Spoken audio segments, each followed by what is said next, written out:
Good morning, ladies and gentlemen. We got him. On the evening of September 11th, a family member of Tyler Robinson reached out to a family friend who contacted the Washington County Sheriff's Office with information that Robinson had confessed to them or implied that he had committed the incident. This information was relayed to the Utah County Sheriff's Office and scene investigators at Utah Valley University. This information was also conveyed to the FBI. Investigators reviewed additional video footage from UVU surveillance and identified Robinson arriving on UVU campus in a gray Dodge Challenger at approximately 8:29 a.m. on September 10th, in which he is observed on video in a plain maroon t-shirt, light-colored shorts, a black hat with a white logo, and light-colored shoes. When encountered in person by investigators in Washington County on September 12th in the early morning hours, Robinson was observed in consistent clothing with those surveillance images. Investigators interviewed a family member of Robinson who stated that Robinson had become more political in recent years. The family member referenced a recent incident in which Robinson came to dinner prior to September 10th, and in the conversation with another family member, Robinson mentioned Charlie Kirk was coming to UVU. They talked about why they didn't like him and the viewpoints that he had. The family member also stated Kirk was full of hate and spreading hate. The family member also confirmed Robinson had a gray Dodge Challenger. Investigators identified an individual as the roommate of Robinson. Investigators interviewed that roommate, who stated that his roommate, referring to Robinson, made a joke on Discord.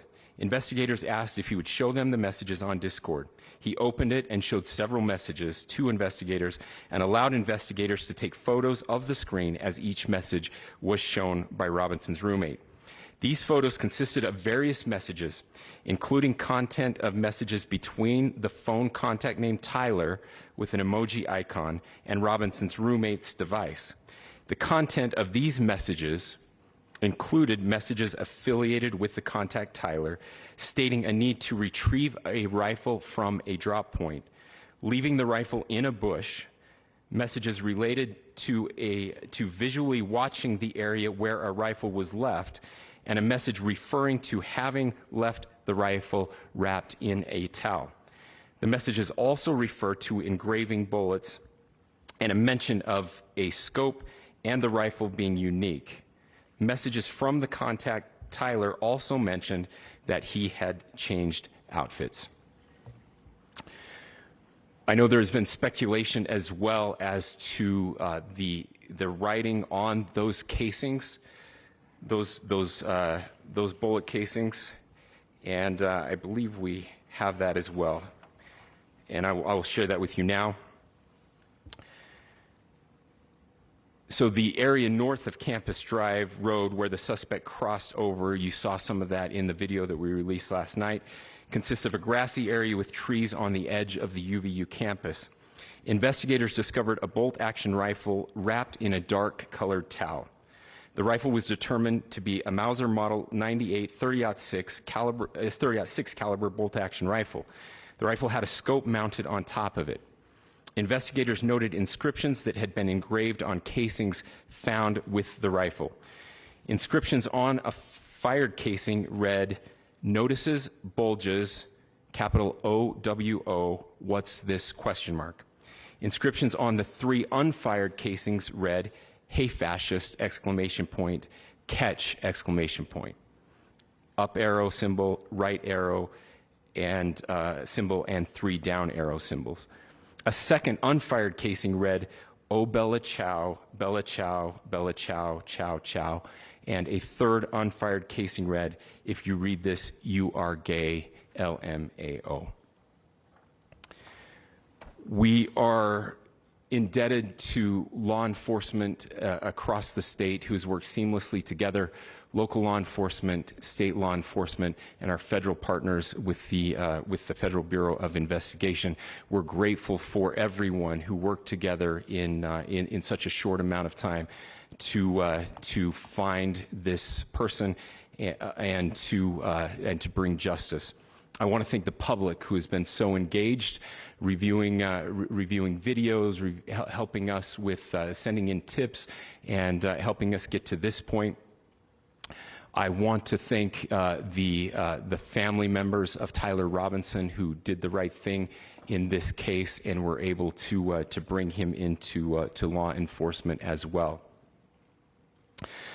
I especially want to thank the family of Charlie Kirk, Erica, Charlie's parents, his children. I want us to be thinking of them as we bring justice in this case. They will be involved in that justice. We will be working very closely with them as we move through this process as well. This is a very sad day for our country, a terrible day for the state of Utah, but I'm grateful that at this moment we have an opportunity to bring closure to this very dark chapter in our nation's history. With that, I will now turn the microphone over to the Director of the FBI, Kashyap Patel. Thank you, Governor. This is what happens when you let good cops be cops. The FBI and our partners are proud to stand here today together to bring justice to the family of Charlie Kirk and honor his memory. I want to express my deep gratitude to President Trump, the Vice President, and the entire White House who have been so incredibly supportive with both resources and just personally to the FBI as a team. They had our backs the entire way, and I just want to express my gratitude for giving us the resources we need to operate in this space to bring this sort of justice at this sort of speed. In 33 hours, we have made historic progress for Charlie. Governor Cox, our partnership has been absolutely incredible these last few days. Our partnership will endure. Your state and local partners, your sheriffs, your DPS community has been unbelievably impressive in the hardest of times. And a case like this cannot be solved, cannot be brought without partnering with your state and local authorities. The FBI has a certain role to play, and we will play that role, and we will lead out for the federal government. But Governor Cox, we are so grateful for your state partnership that led out on this investigation. A little bit of the timeline. Charlie was shot at 12:23 p.m. on Wednesday. The first FBI agents arrived on scene in 16 minutes with chiefs of police at 12:39 and secured the scene. The FBI immediately launched fixed-wing assets. We utilized these assets to transport personnel, specialty technicians, hostage rescue teams. We also utilized these assets to go back and forth from the East Coast and here in Utah to transport forensic evidence and other evidence that will be analyzed and is being analyzed at our FBI laboratories in Quantico and other laboratories, including the ATF. At my direction, the FBI released the first set of FBI photos of the suspect at 10 a.m. local time on 9/11. Then, shortly thereafter, the FBI reward of $100,000 was released at 10:45 a.m. local.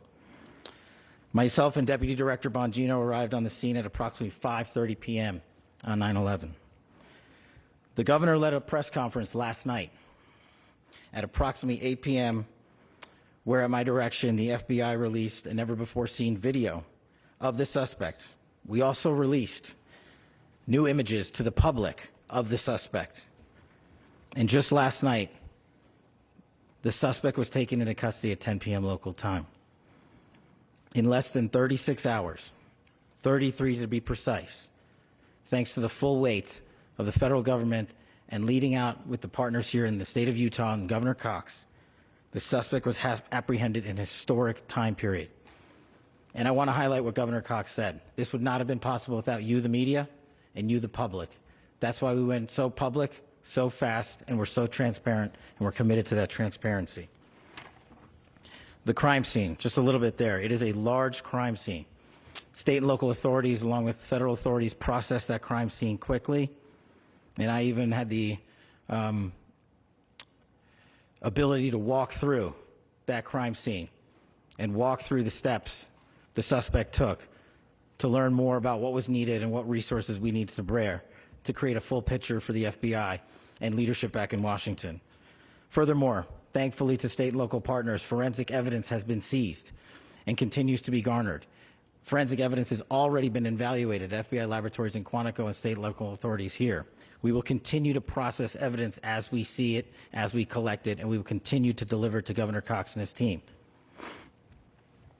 Last night, we had a total of approximately 7,000 leads.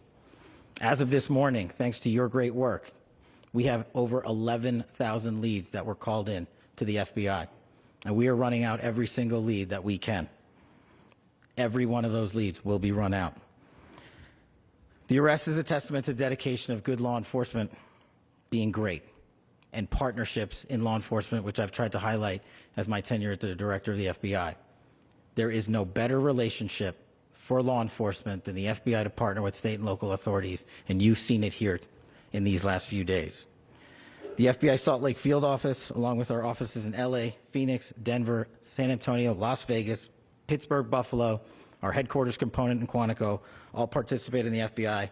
I want to express my deep gratitude to the employees of the FBI, the men and women, the evidence response team tacticians, the special operators, the agents, the support staff.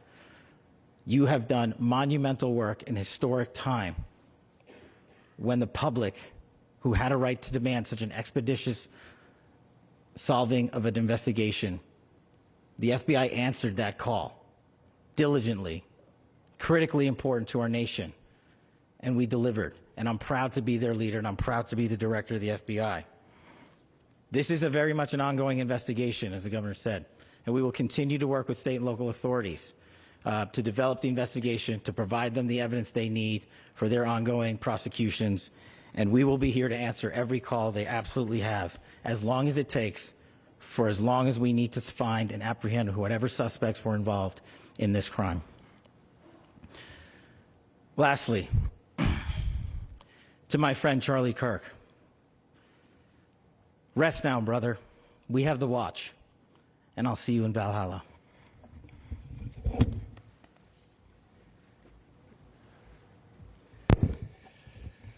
Thank you, and good morning. I would just like to take a few minutes as the sheriff to express my gratitude for everybody who has played a part in this investigation. As you know, it's been a vast, a complicated, and a very, very fast-paced investigation. You're looking at people standing up here who are running on, if they got an hour's sleep in the last couple of days, they're probably lucky. It has been very taxing. It has been so impressive, speaking on behalf of the local law enforcement, to see the cooperation that we've seen in this type of case. Across the state, sheriffs, chiefs, our state partners have stepped up and have come to the call on anything that we needed. Our county chiefs have been phenomenal. Our Utah County Attorney, Jeff Gray, who's standing up here with us, has been phenomenal in leading us through this investigation.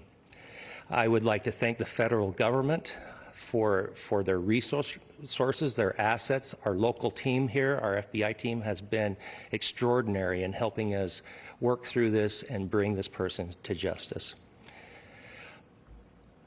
Most of all, I would like to thank the public, and specifically, I would like to thank the public who turned to prayers and who turned to positiveness for us. I would like to thank them on behalf of the law enforcement community, because we needed those prayers. That's what we needed to get through this. We needed your support, and you gave it to us. We needed your patience, and you gave it to us. And I would like to thank you for the Kirk family, because that's what they need, is your support and your prayers, and that will get us through all of this. So thank you, everybody, for everybody that have stepped up. We've had such a phenomenal response to this. Thank you.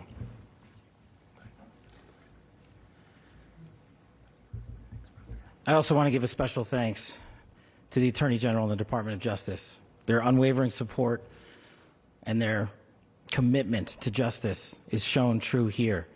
And without AG Bondi and Deputy Attorney General Todd Blanche and the resources they brought to bear, we would not have been able to complete our mission. And I just want to say special thanks. It's an honor to be a part of the Department of Justice. Thank thank you again to our incredible law enforcement team who has worked so hard. Sheriff, I got a solid 90 minutes last night, so I'm probably the most well-rested person up here.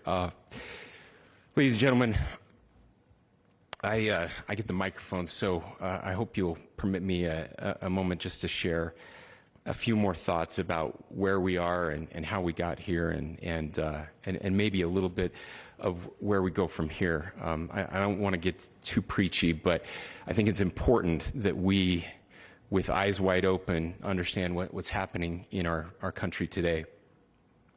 I've heard people say, well, why are we so invested in this? There's violence happening all across our country, and violence is tragic everywhere. And every life taken is a child of God who deserves our love and respect and dignity. This is certainly about the tragic death, political assassination of Charlie Kirk. But it is also much bigger than an attack on an individual. It is an attack on all of us. It is an attack on the American experiment. It is an attack on our ideals. This cuts to the very foundation of who we are, of who we have been, and who we could be in better times. Political violence is different than any other type of violence for lots of different reasons. One, because in the very act that Charlie championed of expression, that freedom of expression that is enshrined in our founding documents, in having his life taken in that very act, makes it more difficult for people to feel like they can share their ideas, that they can speak freely. We will never be able to solve all the other problems, including the violence problems that people are worried about, if we can't have a clash of ideas safely and securely. Especially those ideas with which you disagree. That's why this matters so much. Over the last 48 hours, I have been as angry as I have ever been, as sad as I have ever been. And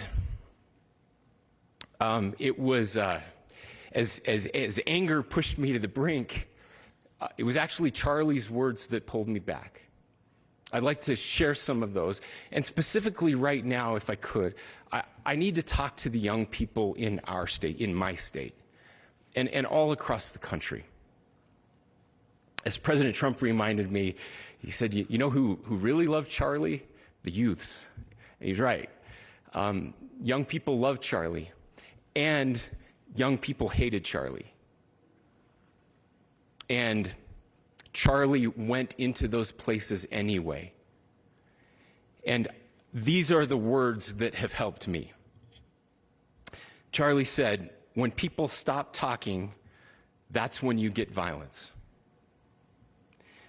He said, the weak can never forgive. Forgiveness is the attribute of the strong. The only way out of the labyrinth of suffering is to forgive. Welcome without judgment, love without condition, forgive without limit.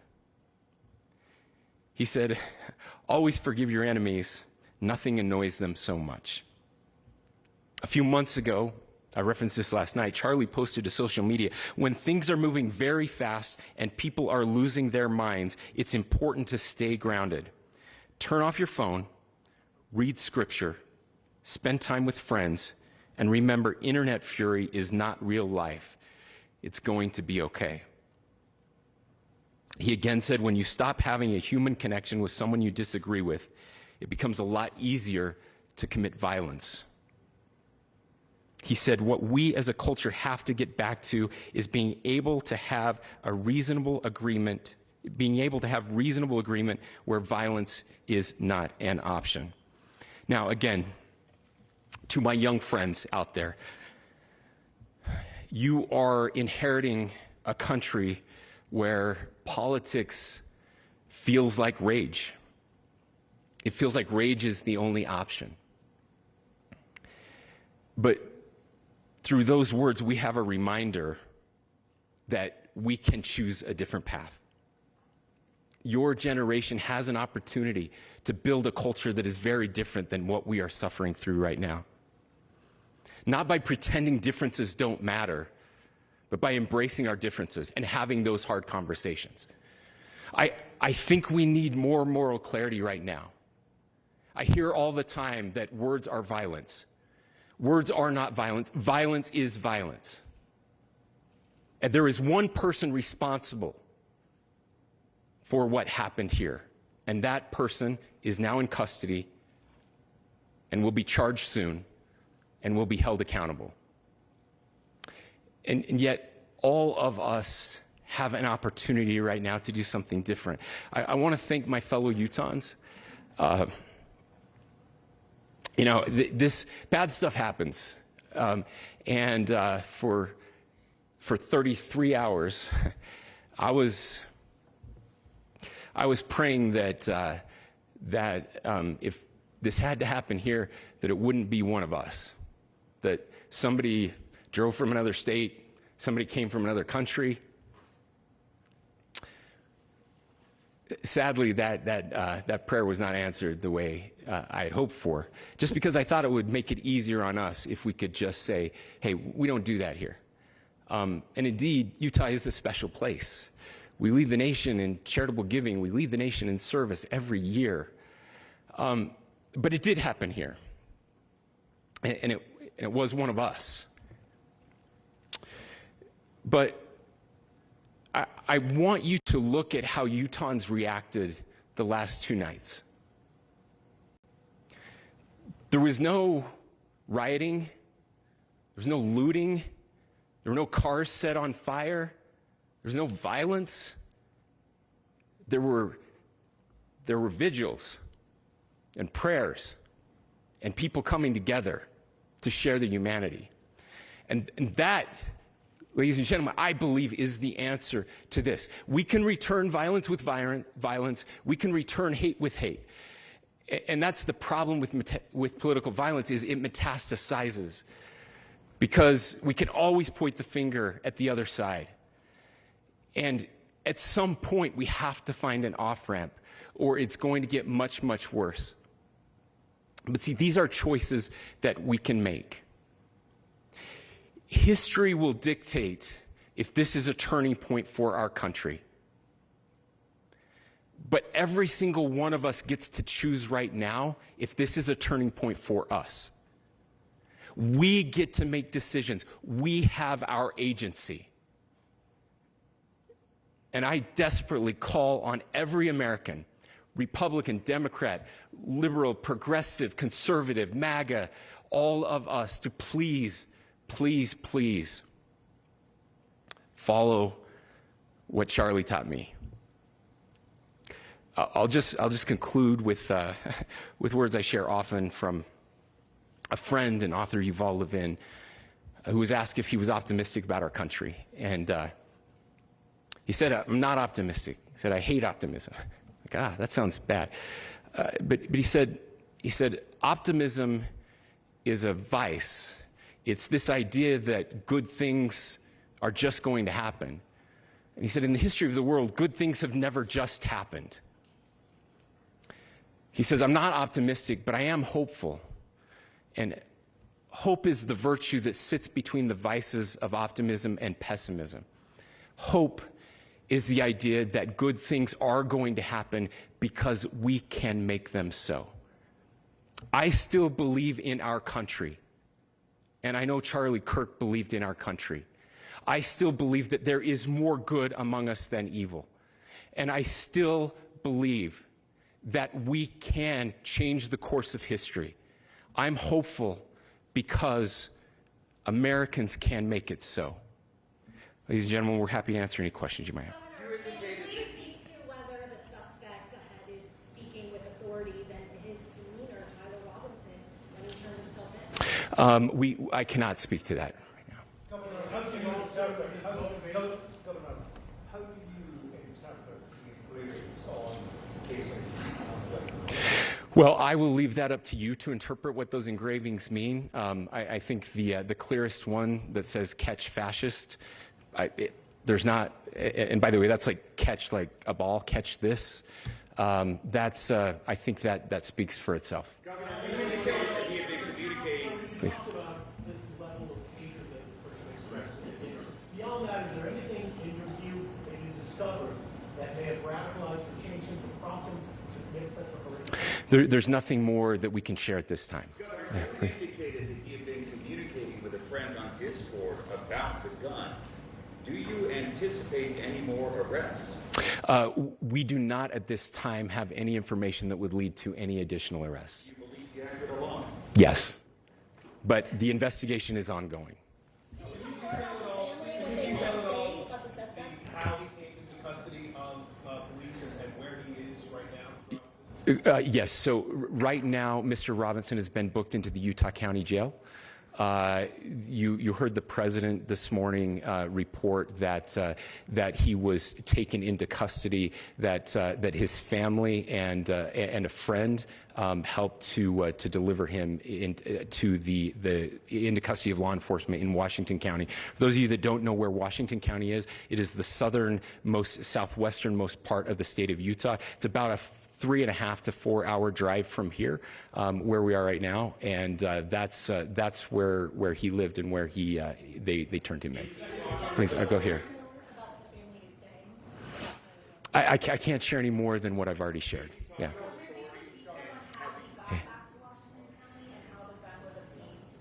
So how we obtained the gun? The gun was found here. Yeah. So I don't have much more details on that.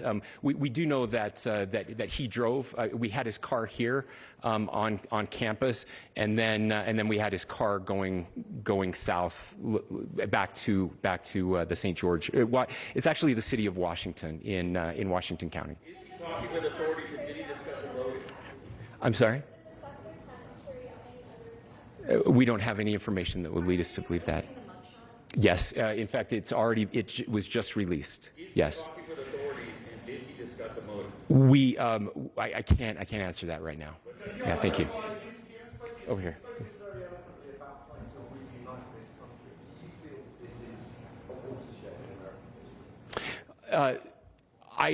I absolutely believe that this is a watershed in American history. Yes. The question is, what kind of watershed? And that chapter remains to be written. Is this the end of a dark chapter in our history, or the beginning of a darker chapter in our history? Look, I mean, if you look at true political assassinations in this country of someone of this stature, this feels a lot like the late 60s, and having one so gruesomely displayed on camera in all of our hands and in all of our pockets. We are not wired as human beings biologically, historically. We have not evolved in a way that we are capable of processing those types of violent imagery. And by the way, we've seen another one with a gruesome stabbing very recently that went viral. This is not good for us. It is not good to consume. Social media is a cancer on our society right now. And I would encourage people to log off, turn off, touch grass, hug a family member, go out and do good in your community. That is happening, and it's happening organically right now. I had a friend in a small city in Utah who said, we're getting together, the Republicans and Democrats in my little town are getting together to have a discussion tonight, last night, just to find a way to find their better angels. So yes, this could be, I mean, again, you have to go back to JFK to have seen a video live of something like this happening. I wasn't born until 1975, but I know that things were really dark in the late 60s. Sorry to some of you. I know some of you were there. But this is our moment. Do we escalate, or do we find an off-ramp? And again, it's a choice. It's a choice, and every one of us gets to make that choice. Two more questions right here. Clarify that the release of those enhanced images at 8 p.m., the timeline that Director Patel gave us, led to the arrest at 10 p.m. Is there a direct connection between those two events? I cannot comment if there is a direct connection or not, but all I can say is that that through some process, the family came to know that this had happened. One more thing, Governor. Could you just clarify the clothing issue you mentioned earlier? Was he changing outfits? Could Correct. you just clarify this? Yes. So when he's first spotted on campus, he has different clothing on, and then he changes clothing on the roof, and then changed back into that clothing at some point, so that when he was apprehended, when he was arrested, the clothing matched the clothing he had on before the shooting here at UVU. Last question here. Yes. Suspect was from Utah. Can you kind of tell us a little bit more about where, and was he a student here at the student, and is there any history of mental illness? Yeah. So I don't have any information on the mental illness part. He was not a student here at UVU. He was living and had lived for a long time with his family in Washington County, in the southernmost part of our state. Thank you, everyone, for your great work in getting this information out. I will just say, process-wise, this may be important. I know many of you aren't familiar with the process in Utah. I think it's important that you understand that. Basically, we have 3 days for charging documents to be filed. A CI will be filed. We'll have more information then, more detailed information as those charging documents are filed in preparation for a preliminary hearing. So 3 days. So we would anticipate then that early next week those charging documents will be filed. We will obviously be working. The county attorney will be working very closely with Mr. Kirk's family as those documents and decisions are prepared and made. Thanks, everyone.